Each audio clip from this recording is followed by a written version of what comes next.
Tom Hand here with Americana Corner. Today we're discussing the Battle of Valparaiso. In August 1813, Captain David Porter aboard USS Essex sailed for the Washington Islands, an archipelago 3,000 miles southwest of the Galapagos, to find more British whalers to capture and, more importantly, to repair the vessel far away from the Royal Navy. After 2 long months, Essex reached her destination and sailed into the splendid harbor of Nukahiva, an island inhabited by 3 tribes of cannibals who were at war with one another. To secure the assistance of one tribe, the Americans helped vanquish the other 2. Porter also managed to construct Fort Madison and claim the island for the United States, thus establishing the country's first colony in the Pacific, although Congress never ratified the claim. With his ships refitted, Porter sailed from Nukahiva and arrived at Valparaiso in February 1814. And 5 days later, Royal Navy ships HMS Phoebe and HMS Cherub arrived as well.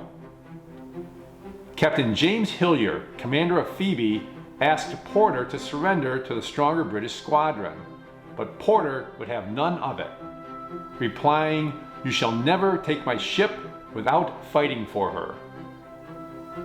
The British ships then blockaded the harbor until Porter finally made a run for the open sea on March 28th. But, as luck would have it, a strong gust snapped her main topmast, leaving Essex unmanageable. Phoebe and Cherub closed in and opened fire with their long guns, keeping a safe distance from the short-range carronades on Essex. Despite Porter's best efforts to close the distance and board Phoebe, or at least get within range of his guns, Captain Hillyer repeatedly outmaneuvered Essex and kept her at bay.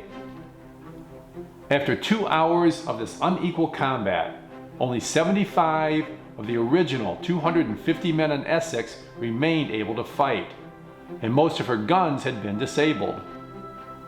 Finally, with his ship taking on water, fires raging in the hold, and the deck strewn with dead and wounded, Porter was left with no choice and struck his colors. Although Porter lost his ship, he had largely destroyed the British Pacific whaling fleet with an estimated loss of $3 million. It would prove to be the highlight of David Porter's naval career and a memorable exploit in the annals of U.S. Navy history.